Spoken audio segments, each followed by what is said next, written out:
16th edition of School of Tomorrow events, Guardians of the Future, Shaping Tomorrow with Generative AI. The non-profit School of Tomorrow event series was launched by Beacon House in year 2000 to engage global communities in conversations that shape the future of schools and societies. I would like to thank Google for Education and their tech partner, Tech Valley, the lead sponsor for School of Tomorrow 2023, and our titanium sponsor, United Bank Limited. Other key sponsors include My Backpack, MK Books International, Allied Bank Limited, Habib Bank Limited, Wateen, and Interwood. We also thank our School of Tomorrow supporters, including Paramount Books and Nestle Pure Life, who have contributed to this year's event. My name is Muhammad Qasim Rahman, and I am an IGCSE and A-levels mathematics teacher at Beacon House, Potawatomi campus, Islamabad. Please take a moment to note these important housekeeping points.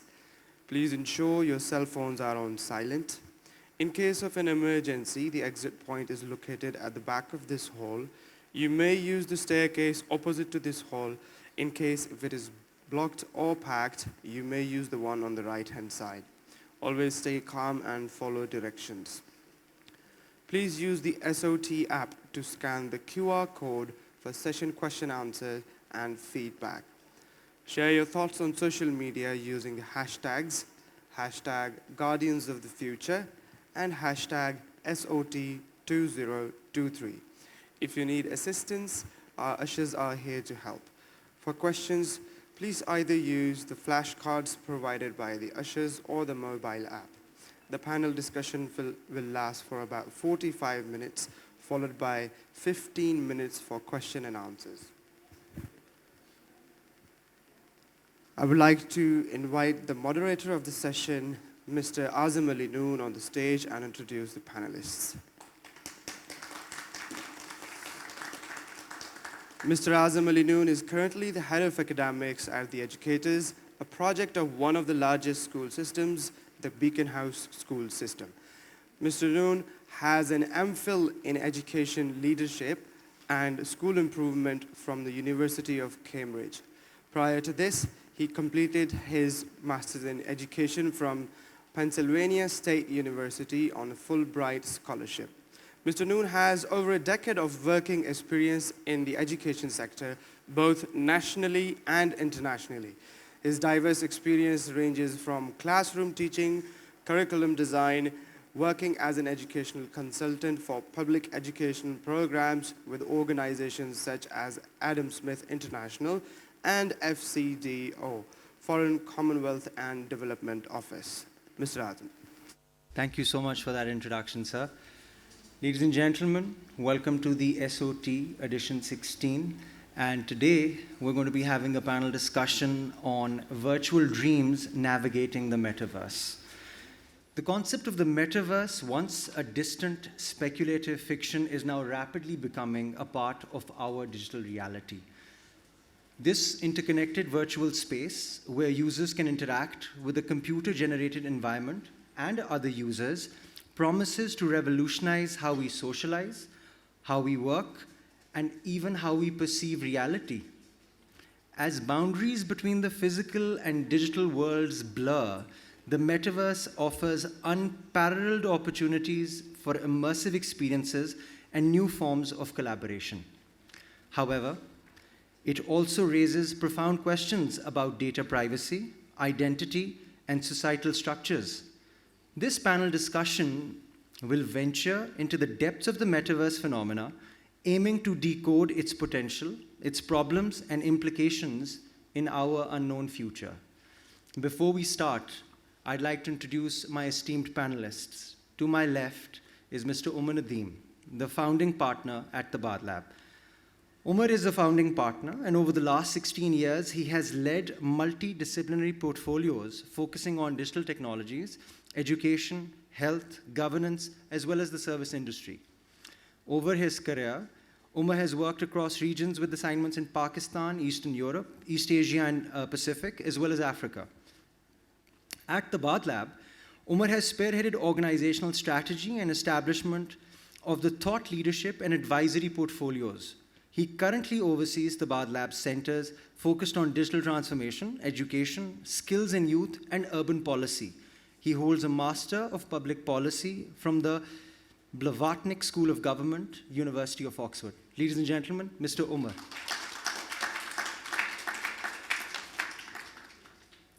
To his left, we've got Mr. Tehsir Ali, the Chief Financial Officer at Sada Pay. Tehsir Ali, fellow chartered accountant, certified accountant, and a CA as well, is one of the founding team members and the CFO of Sada Pay, a fintech that is bringing modern financial services to Pakistan in partnership with MasterCard. He served as chair and member of various Apex committees and has held finance leadership roles in alternative market funds, consultancy, microfinance banking, and digital financial services, working locally as well as internationally. Ladies and gentlemen, Tehsir. To his left, we have Mr. Yasir Bashir, who is a technology leader. Hi, I'm Adam. I will introduce you in just a bit. That was our digital avatar, Adam. I was introducing Mr. Yasir Bashir, who is the CEO at Arbisoft. Mr. Yasir Bashir is the founding CEO of Arbisoft, one of Pakistan's fastest growing software and technology development companies. In its portfolio of products, Arbisoft has VR atlases, games, and interactive simulations. Yasir has been an active contributor to the startup ecosystem in Pakistan and has served as a mentor and advisor at Lum Center of Entrepreneurship, Plan X Accelerator, Invest to Innovate, and Telenor Velocity. He has advised more than 100 startups in formal and informal capacities. Yasir is also the founding member of PyCon Pakistan. Ladies and gentlemen, Mr. Yasir. For the first time at the SOT, our last and not least panelist is an AI bot by the name of Mr. Adam. And we will be asking Adam some questions and hopefully hearing thought-provoking, profound responses from him as well. So without much further ado, ladies and gentlemen, let's get the show underway. My first question, I'll put Adam on the spot. Adam, could you please define the metaverse for us?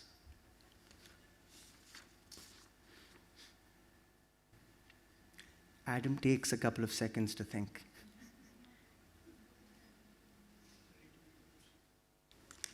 Adam's asking me to repeat the question. I caught him off guard. Adam, what is the definition of the metaverse? Adam is taking his sweet time answering this. Should we move on? All right.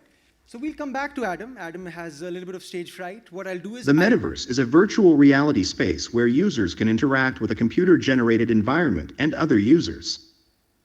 It's essentially a collective virtual shared space. Fascinating, isn't it? Thank you, Adam. The metaverse refers to a virtual reality space where users can interact with a digital environment and each other. It's like a shared online universe. Intriguing, right? Thank you, Adam, for that response. So Adam has kind of like laid the foundation, but I am going to ask Mr. Yasir to elaborate on this question. Yasir, what exactly is part of the metaverse and what isn't? So I think I found Adam's definition to be a little bit flawed. I think the definition for metaverse is much more generic than what Adam said.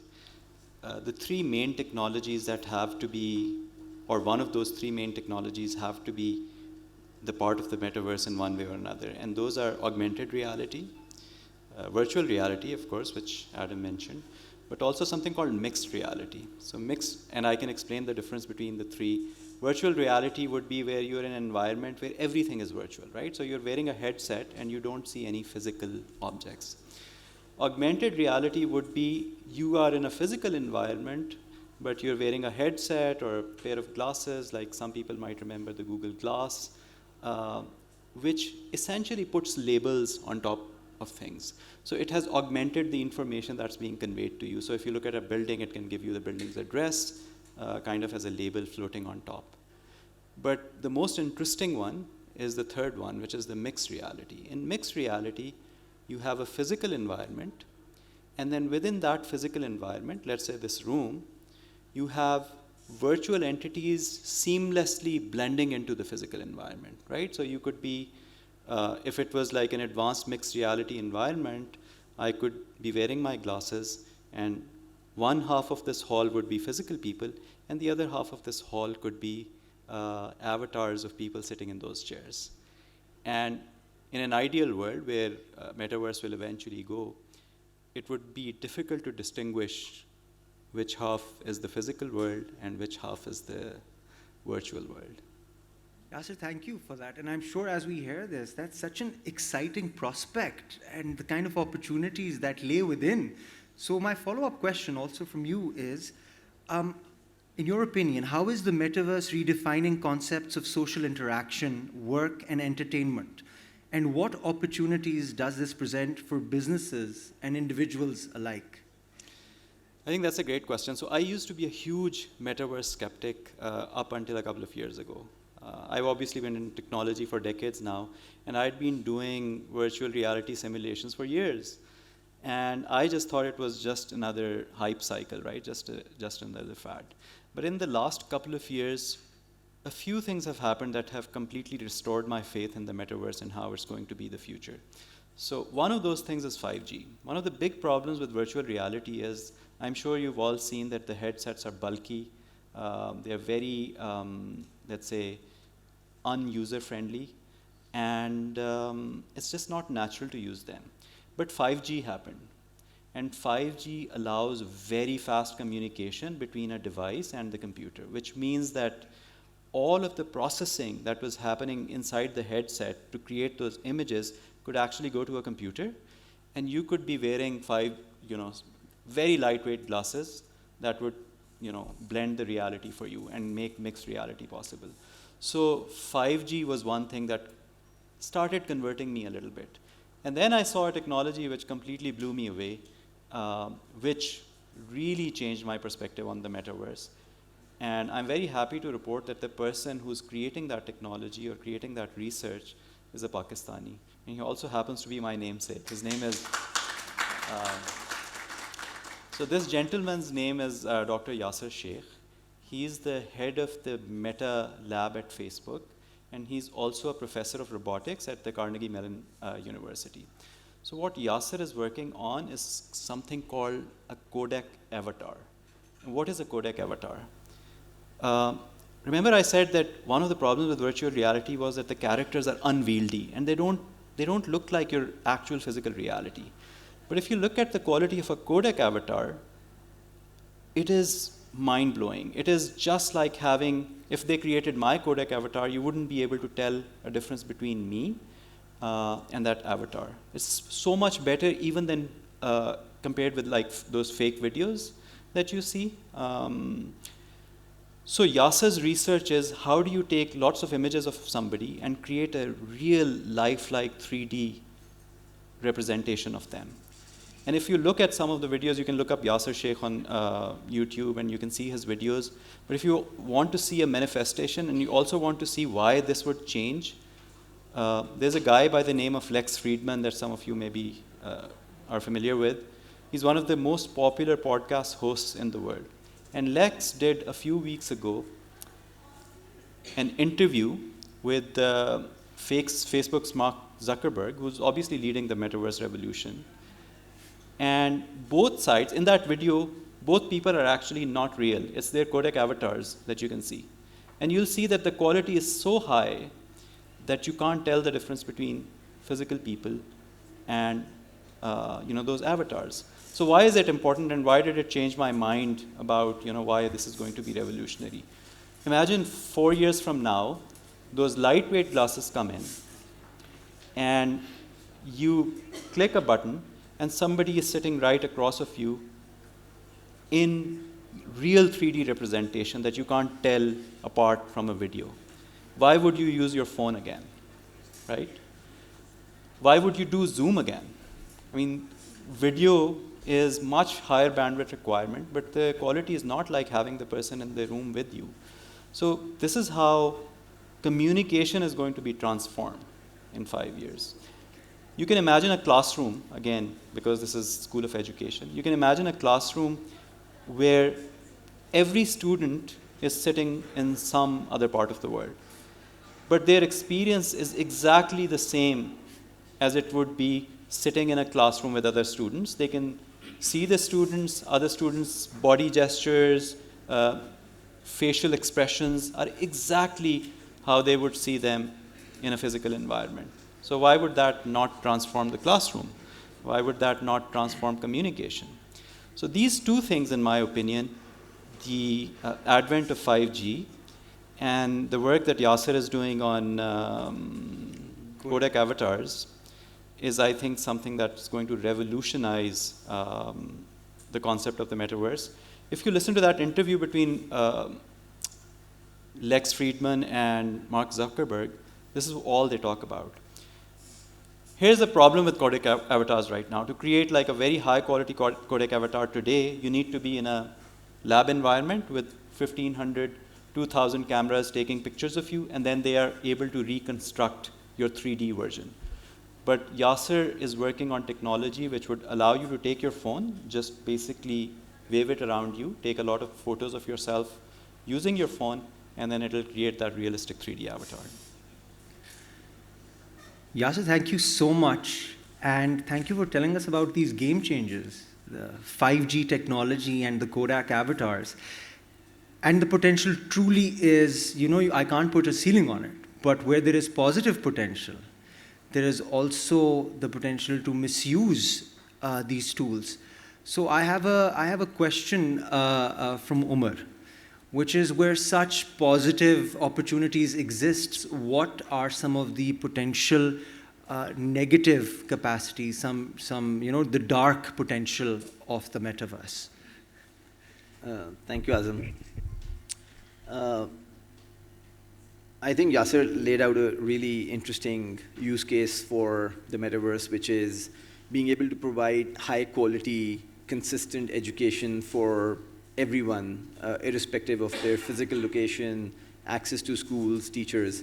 And just like this, there will be a number of other use cases focusing on entertainment, connectivity between people, commerce, building and construction, design, retail. So everything that we do in the physical world right now, or which has already extended into the digital world through our phones and computers and the internet, could essentially be amplified manyfold in the metaverse. Now, because you've asked me about the dark potential of metaverse, that doesn't mean that I stand for limiting its use. I think just like every other innovation, from cars and road infrastructure to airplanes and trains and other mechanization, and then technology from internet and basic phones to smartphones, all the risks that we attribute or associate to potential negative uses of technology extend to the metaverse too. And so everything around data protection, user privacy, cybersecurity, online safety, bullying and harassment, everything that we now think is something to be cautious of would naturally extend to the metaverse. I think one aspect that would require a lot more attention is the amplification of all of those risks, because you're essentially merging the physical and the digital worlds. And so, one, the sheer number of interactions and data points that exist in the digital world are going to increase by a significant exponential factor. The other aspect around all of that is the regulatory frameworks and how they could potentially be implemented. So should it be regulated? Absolutely. Do we know exactly how to regulate it? I think that's a long discovery cycle. We'll have to learn a lot while working through the metaverse, while letting it evolve, while understanding what happens. But I think the starting point for such regulatory frameworks is defining very clear principles. And there's a lot of progress on how we've tried to tackle digital interactions over the web right now. And so those principles provide the starting ground. How those will be implemented, how rigorously and robustly, I think we see exceptions and breakdowns of those principles every day on how platforms push content, how people interact, how identity and social engineering thefts cause issues. And so all of that will be as real in the metaverse. For me, an added layer of complexity would be, for example, legal jurisdiction. And right now, because of our physical interactions and transactions, you can actually specify places of transactions, country laws that will be governed. Liability could be attributed to actors because there are defined rules of engagement. And I think for the metaverse, that's going to fundamentally evolve and change. And it's going to be sophisticated, it's going to be complex, there's a lot of potential and upside. But how do we tackle and think through a lot of these issues would be really important. Another aspect of this is the value being attributed to investments and the market size of the metaverse. And for me, again, the really sweet spot is how do we maximize this intersection between the physical and the digital realm. And anything that's entirely virtual, or if we try to create economic opportunities and transactions that don't have intrinsic assets and value underlying them, I think that's again going to be a really complex territory to navigate in the metaverse. But again, as I said, I think like every innovation, and especially innovations that are being propelled at a very fast pace and at a very wide scale, policy will usually be catching up.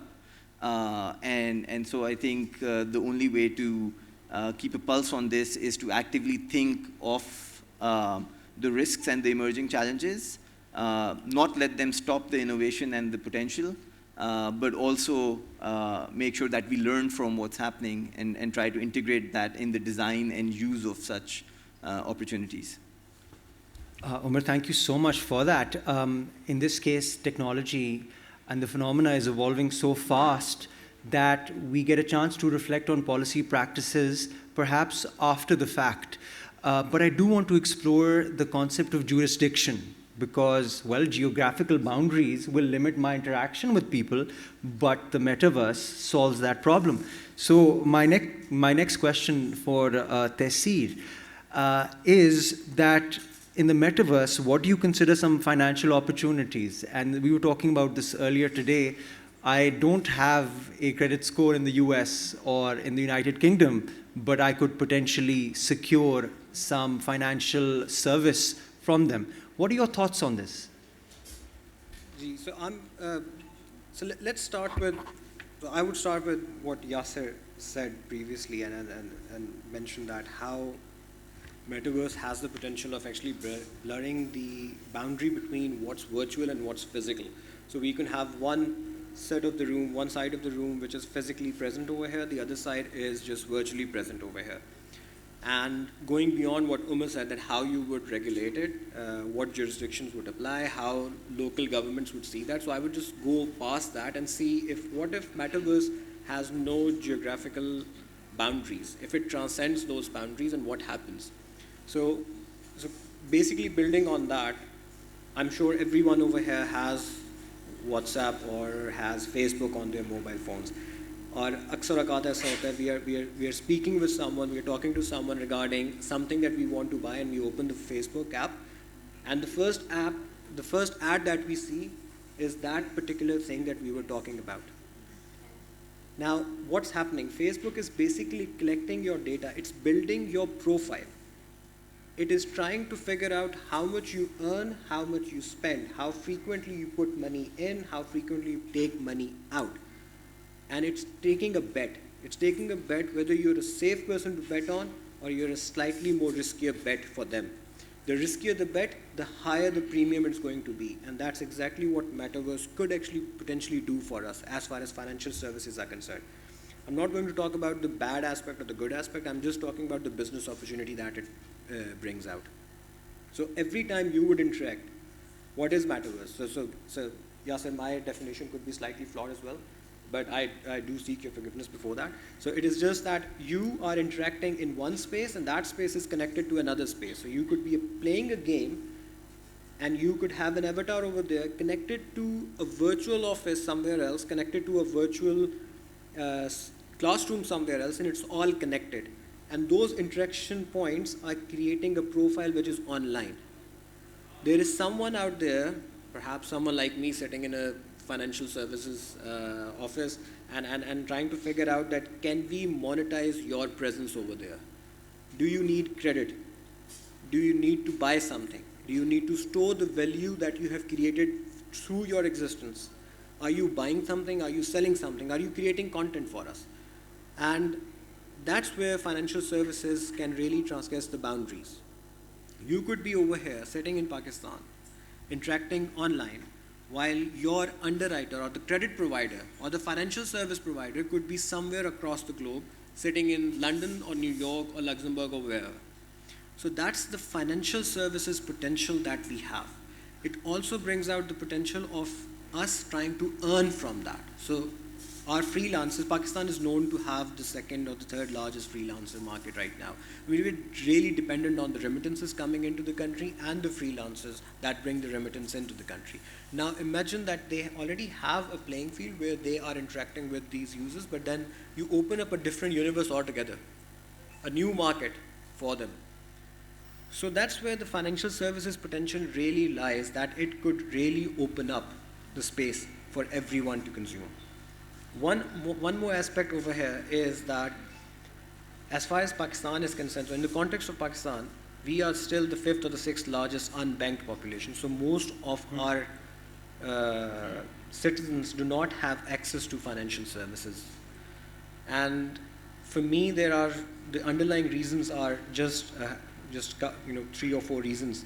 Number one, there are not enough financial service providers. I'll come to that. We see banks and we see financial service provider everywhere, but we still say that there are not enough providers. So I'll answer that as well. Secondly, the channel or the means through which these financial services need to be provided. Third is the literacy rate. Our people are not literate enough in terms of understanding what financial services are. So Metaverse creates that opportunity, but we would have to push through that opportunity in order to make that happen.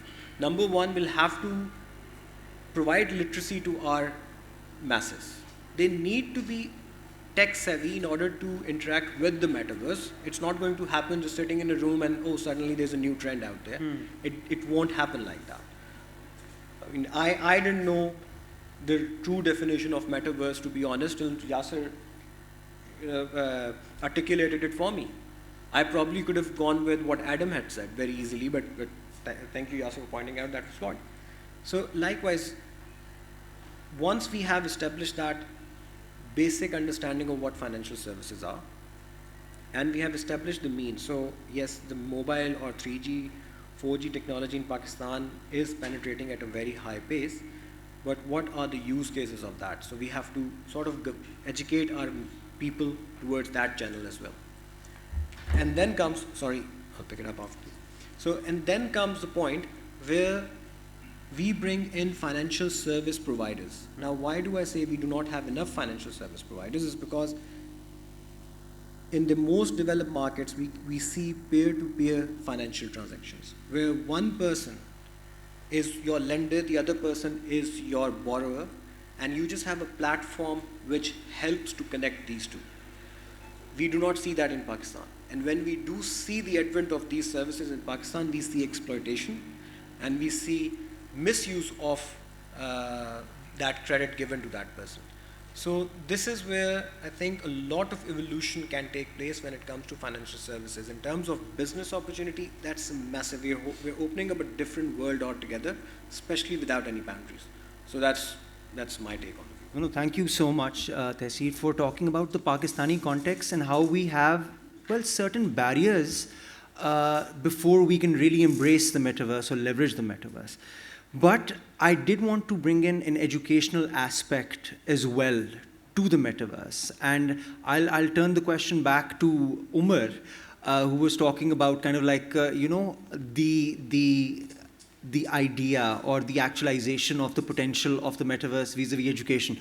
Umar, could you elaborate on what the dream is, how we can leverage the metaverse for education? Sure, thank you, Azim. So,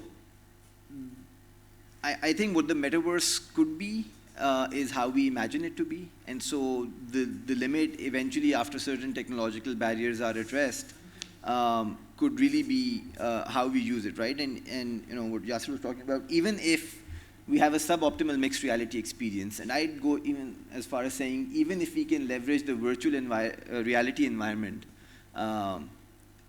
we're going to be still much better off than where we are right now, just relying on physical infrastructure and in-person teaching and all of the challenges.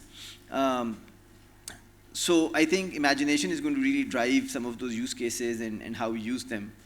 So think of a child in rural Pakistan, and let's assume they have connectivity, and they have this gear that they can just put on. And their entire environment for creating a school through that visual gear could be optimized to provide the best quality education without dependence on not having transport to get to school, parents feeling unsafe for girls to go to school, the school teachers not being there, the school not having boundary walls and functional toilets. And this isn't a sort of conservative or really risky view of the education system. This is what's happening in Pakistan in areas outside Islamabad and Lahore and Karachi.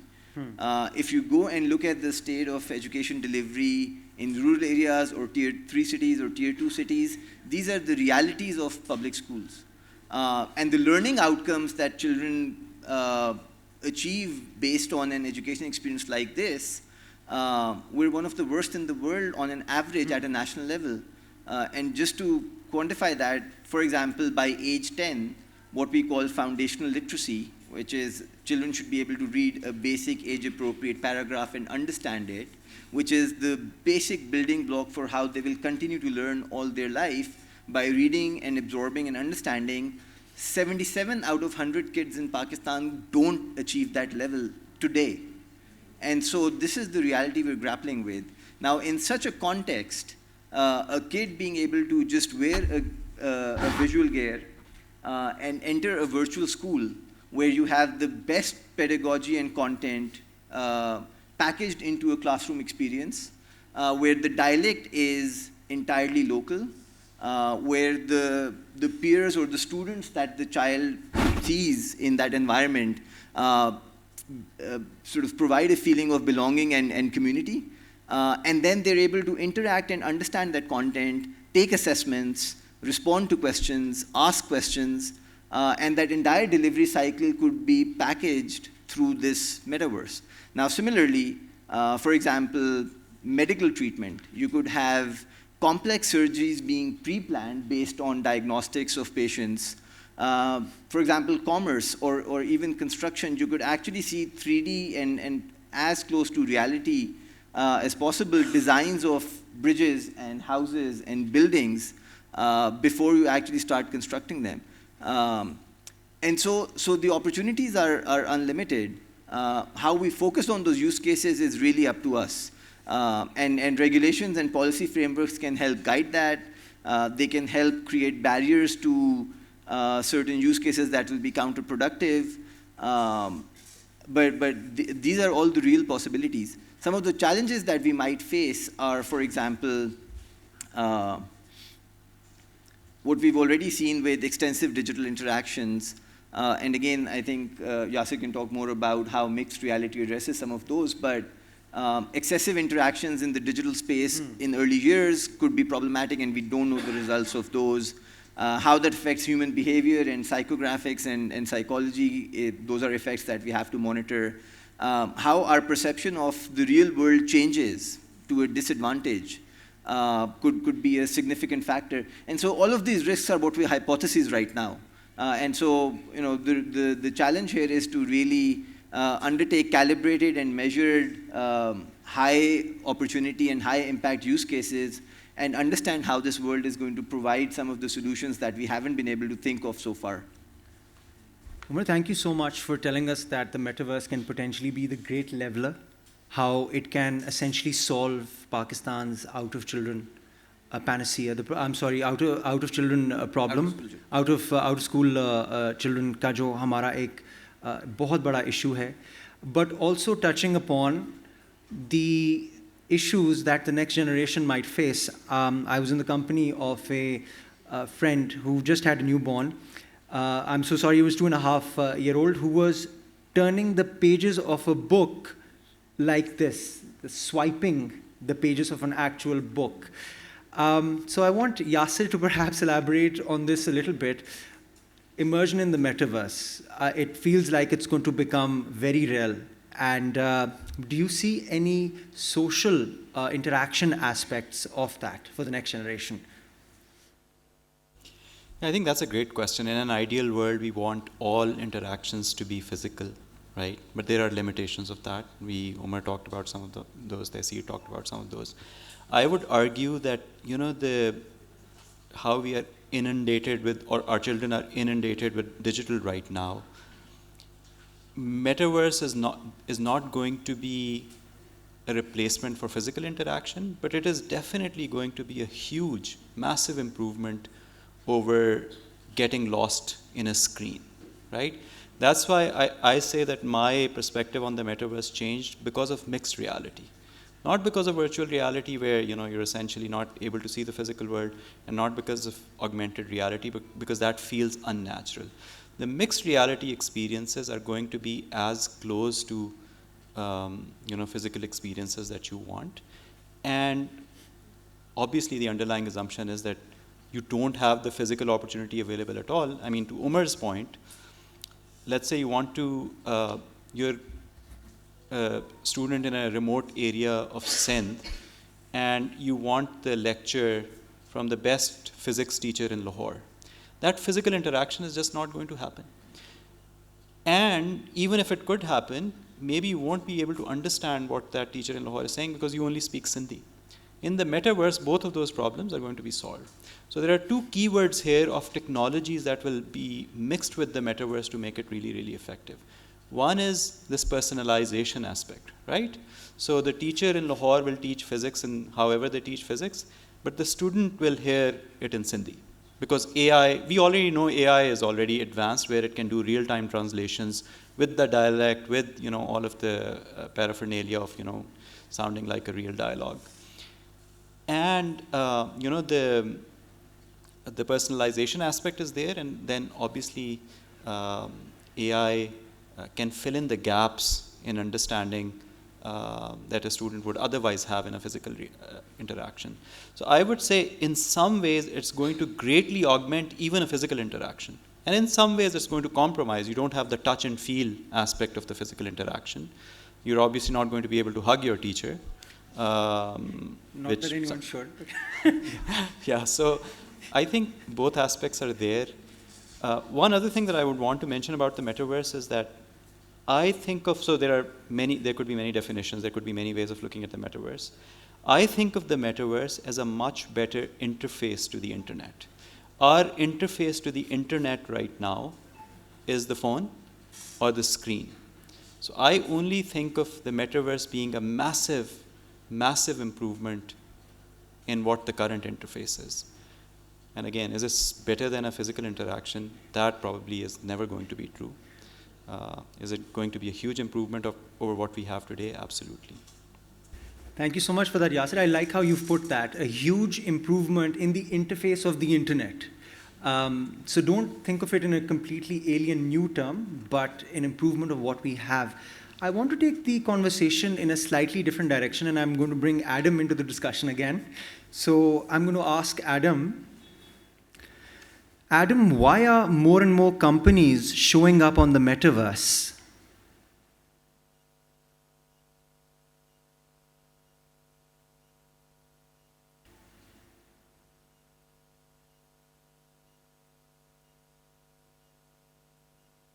Adam is a very reflective bot, so he takes a little bit of time. He really lets the question marinate.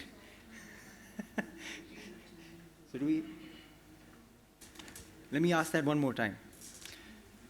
Adam, why are more and more businesses and companies buying real estate in the metaverse?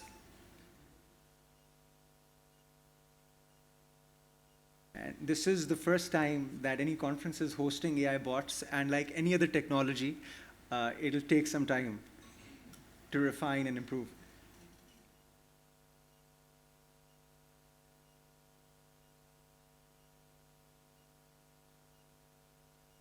Any luck? I'm afraid there might be a mix-up. Definitely. The Mentalist is a popular TV show, not typically related to companies' appearances. Could you clarify? Businesses are buying metaverse real estate to establish a virtual presence. This allows them to engage with customers in innovative ways and explore new business models. Exciting times, right? Absolutely exciting times, and I think the second time around he got the question with more clarity. But I'm going to ask Yasser to elaborate on this a little bit. I know for a fact that Disney has shown up on the metaverse, that they've bought real estate on the metaverse. Nike has. Why would a company show up on the metaverse, and how do we interact with that company? Sir. Yeah, so I think really good question, but I would maybe let me ask a counter question. Why does Disney have a website? Why does any business have a website? The thing is, again, going back to the interface example, if you are changing the way people interact with the internet, and you're a business, you want to be there, right? I mean, you want to have presence in the new interface that's being laid out that arguably most people in the future would use to interact with the internet, to interact with each other. So I think it's kind of a no-brainer.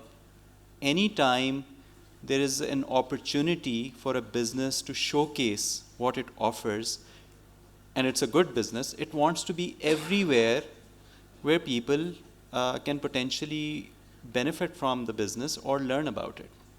So imagine the future that we are talking about, and that future is not really that far, honestly. Yasser's research says that, that camera-based personalized avatar would be here in 2 years. It's already been done in the lab. So let's say imagine that future where everybody is interacting with the internet using these new interfaces, and Disney is absent there and some other brand is present. Disney, stands to lose out massively. So I think this question of, why would brands or businesses want to be in the metaverse is, in a way, it's a bit rhetorical, right? I mean, anywhere where people are interacting with the digital or virtual world or a mixed reality world, brands and businesses want to have their presence. Absolutely. I have a question, and I'm sure a lot of parents with teenagers or younger kids are thinking the same thing. And I was having this discussion with Tehsir earlier. In gaming, the metaverse has a very real presence because you're interconnected with other players. You're part of a team. But my generation, or perhaps the older generation, doesn't understand why you would spend any currency on a digital asset, like a skin or a mod. Could you give us some insights into that? So, can I share my thoughts regarding your previous question of why someone would want to be on this virtual universe that is being created? So, few years ago when COVID happened, there was a reboot, basically. Reboot in terms of how we operate, how we would want to operate.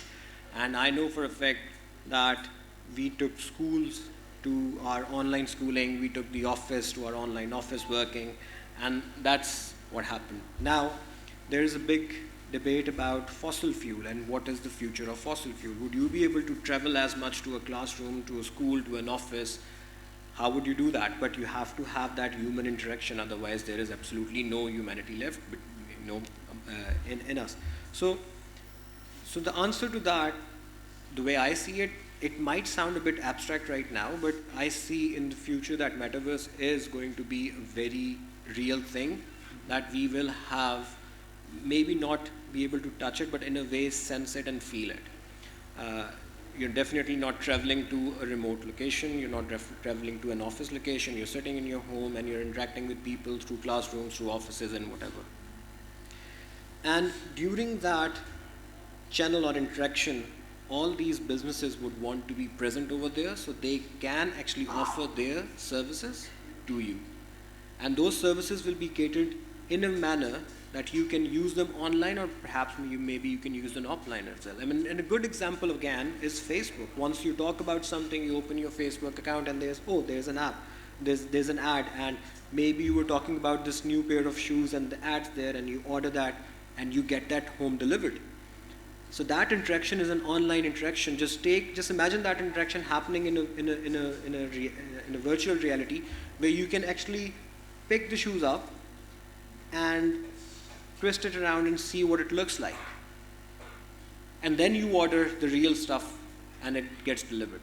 So that's why all the offices would like to be there, present over there. The other bit is, why would anyone spend on, why would teenagers spend on different skin for their online cars or gaming cars? So this is something interesting. It comes down to the behavioral aspect of human beings, that the more scarce that element is, the more privileged or the more entitled you'll feel to have that, and you will stand out. And everyone wants to feel good about that. It's just like posting something on Instagram and getting those likes, and you're checking your Instagram again and again to see how many likes you've received. So if I were to tell you that this particular mic over here that I have is different from Umar's or Yasir's, and this one is a bit more classy one, right? This is more expensive, so naturally I would feel a bit more special, and that's where it comes from. So what gaming companies usually do is that they create scarcity around the product that they have generated. Now this is just coded product, it's not real product, but they have created that scarcity that only X many people in the world would be able to own it. And that's where the rat race starts then. And everyone would want to spend money on that. Circling back, how it comes together is the currency of the metaverse is not going to be a physical Pakistani currency or the US dollar. It could be, you just have to name it, but it's more likely to be a cryptocurrency that we are now familiar with. And that cryptocurrency is going to be exchanged in the metaverse. Again, a business opportunity in terms of financials and in terms of creating that wealth, that this value once created in the metaverse would have to be translated and linked to an actual currency in the real world. There is already a concept of play as you earn. So there are players who are playing games and making money off it, and they would have to translate that money into real, actual, physical money that they can spend. Whether the real money goes away, that's a good question, because eventually maybe what happens that the money that you create in metaverse can be exchanged for real goods. There's a good possibility for that. So that's how I think the entire game is going to come together, where you have content providers creating content, you have exchange of value happening, and you have businesses present, because that's where the world is moving towards. I like how you put something there. Perhaps we move the rat race from the real world to the metaverse. Umar, do you want to add something to that? Please. I think that's a high risk area for me, at least. And so, for example, just like Taysir said, there's a supply and demand dynamic at play at everything that's priced, right?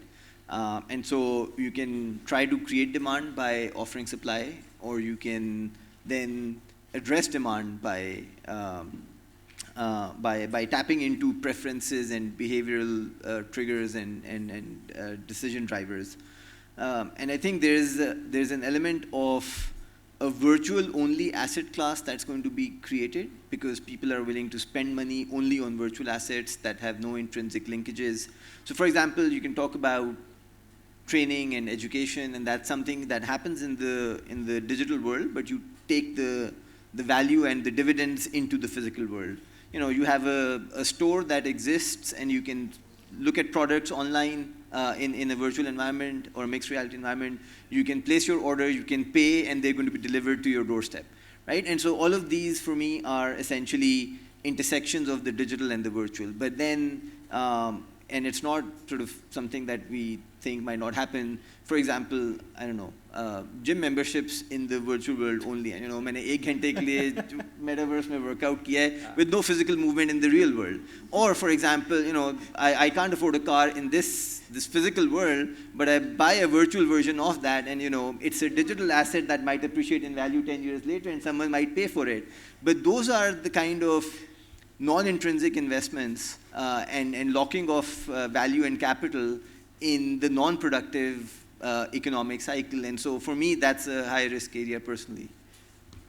Umar, I like how you're calling it non-productive, and perhaps Gen Z and onwards doesn't see it as that. Perhaps, if you've worked out an hour in the metaverse, that's the only workout that counts because your avatar gets that much more lean and fit.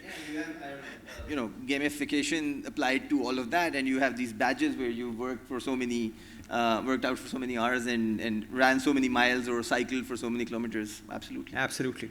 Sounds like an episode of Black Mirror. But what we can do is, I think in the interest of time, we're drawing close to the end. Let's go over to some question and answers, questions that the audience has posed. So we've got a question. How can you draw the fine line between AI and virtual education, increasing accessibility versus triggering a substitution effect?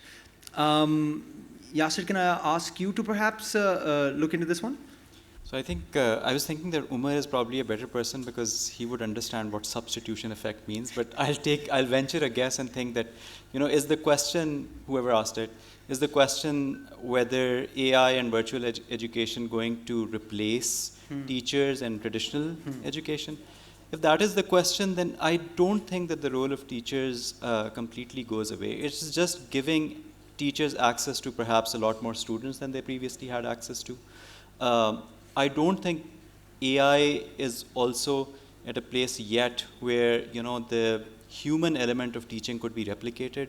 There's definitely something called humanness. I remember Steve Wozniak, who's like the Apple co-founder. Yeah. He was asked about AI taking over the world and why it won't. And he said there is something which is fundamentally human, right? And I have not seen a single implementation of AI where that humanness is present. So I don't think it's going to go away. I think it's going to give teachers a lot more access. And whenever not just in the last 20 years, in the last few centuries, every time technology has come along, it has facilitated the practitioners of a certain profession to do their job better and easier, and at the same time, it has created more things for them to do. So it's almost never happened that something came along and it just completely made the people who were already there redundant. In many cases, it just strengthened them. It created more opportunities for them. Now, I mean, if you're a teacher, just imagine you're teaching a class of 20 students, and those students are just in your class, and you essentially come to class every day and teach them. And suddenly, you've been told that now your lecture is going to 1,000 students all across the country. You're going to have to rethink your teaching methodology. You're going to have to maybe plan your lessons differently. You're going to have to do a lot more new work. And you have to stop worrying about how is this teaching or pedagogy getting across to those students. You're just basically more focused on, now how do I address those 1,000 students? So suddenly I think the excitement level increases. A lot of the routine or routinizable, which is a term that I really like, work of teaching will go away, but a lot more creative, exciting opportunities will pop up as well. Thank you so much. So no one is going to become redundant, and just a little bit of upskilling perhaps on the part of the teachers is also required. We've got another question regarding the... Oh, of course, please. Just wanted to share this actual real-life use case. Now, everyone's familiar. I think everyone will be familiar with ChatGPT and how it does content and everything, and how AI is coming into the play. So the company that I work for, real-life examples. So we have certain individuals whom we call customer experience individuals. Now, what would happen that you would go online, you would put up, your question, and the customer experience person would answer that question. So we've recently just replaced that with AI. And what happens now is that when you answer, most of the questions are actually handled by the AI. But yet, we still have the customer experience people. We still have that human touch available because there's only a certain limit to what AI can do, at least for now. And then that person comes into play. So the way I think, and at least the way my company thinks right now, is that AI is a tool that makes you from a human to a superhuman. And basically, in order to bridge that gap from becoming a human to a superhuman, yes, you have to upskill. You have to know what AI can do for you. Will it replace you? I don't personally think, at this moment in time, at least, I cannot think why AI would be able to replace human beings. But yes, we would need to upskill ourselves. Thank you. Thank you for that elaboration. So this is another question that we have from the legal aspect, and it talks about Pakistan's legal system. Since we've talked about the downside of the metaverse, do you think that the Pakistani legal system is robust enough to address it, the regulation? Umar, do you want to take this one? Sure. No, short answer, no. But I also think that for something like the metaverse, even more advanced legal systems are not yet equipped to deal with it, because there's a new crop of challenges and risks and issues that we'll have to tackle. We're still lagging on basic stuff in Pakistan and even across a number of other countries, and so I think there's a lot more that we'll need to do to be able to really regulate or be at least closer to the curve, if not ahead of it. No, absolutely. Like where we have issues of accessibility and roti kapda makan, those have to be addressed before we can start looking into the regulation of the metaverse. The next question that we have, again in the context of Pakistan, what do you see the potential of the metaverse with a specific focus on education, cost effectiveness? We have touched upon this a little bit, how it is the great leveler and how with generative AI, translations can happen in real time, access becomes that much easier. We can move on to the next one. Sorry, of course. I think thinking about education and where we are just in terms of the Pakistani context, the cost part, I think, is a metric that we can substitute, and what we should be thinking about is investment in education and the returns, both not just from an economic perspective, but also from a social and human perspective.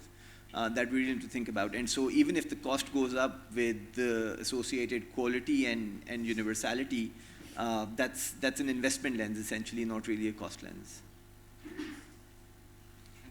Just to add to that, in some ways the cost can actually go down. So we talked about this, right? So you might want to invest in hardware, but at the same time, the cost of, let's say, interacting with avatars is much lower than, let's say, a video call in terms of the bandwidth requirements. So a Zoom call is way more expensive in terms of how much bandwidth it needs if you're in a remote area versus if you were interacting with an avatar, because that avatar is actually being rendered on your device itself and it's not being passed through the wire, right? So the general comment is that in everything, essentially the problems of the metaverse are a generalization or a specialization of the general problems of the internet. It's not posing any new problems. And a big one is identity, actually. So we talked about this also, right? You can easily have like a fake profile for a teacher on the internet. Like you could have like a fake profile as a teacher and you could be a quack teaching kids. That, in my opinion, especially with the, you know that I'm obsessed with the codec avatar thing, but for making a codec avatar for a teacher, you're going to need your face. Nobody can easily steal your identity and create a identical profile because they don't have your face. It's similar to, you know, how you open your phone with your face and nobody else can open it. So the challenges remain the same. In some ways they become better than what they have been. In some ways they become worse. Yes, a smartphone is, you know, you can get one in $50. The cheapest VR or AR device today is probably $500. So I think it's a mix of both. Sorry, I'll just take 30 seconds. If you try to estimate the amount of funding needed to fulfill the basic requirements of children in Pakistan with respect to education right now, I think it would be a really optimal cost comparison to invest in tech and gears that could do that. We're short of funding into the education sector by a margin that would scare most people here.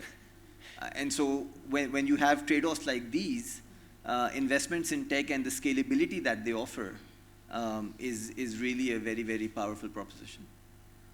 Wow, I like how we're, sorry, of one, course. 1 second off you, sorry. No, Extremely of course. important that I make this point. This is very close to my heart. हमें थोड़ा सा ना हमारे role switch हो गए हैं.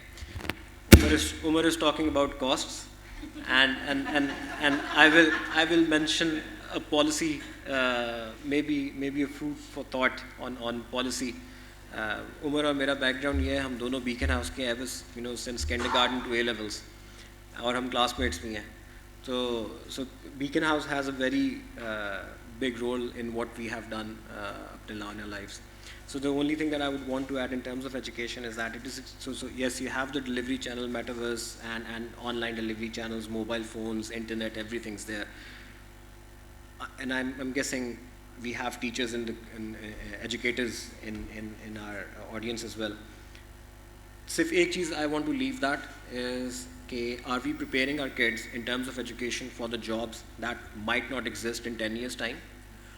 Or are we preparing them for jobs that will be new to everyone in 10 years' time?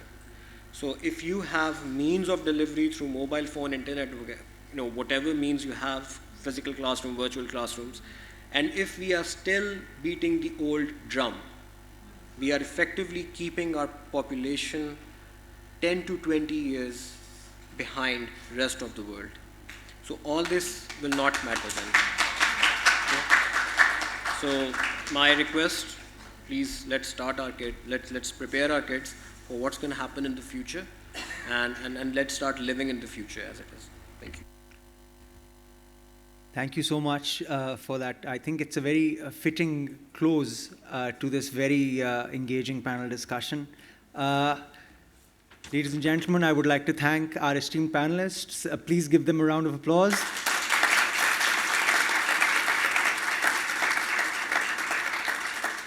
And I would also like to thank everyone in attendance. Thank you so much for being here, everyone.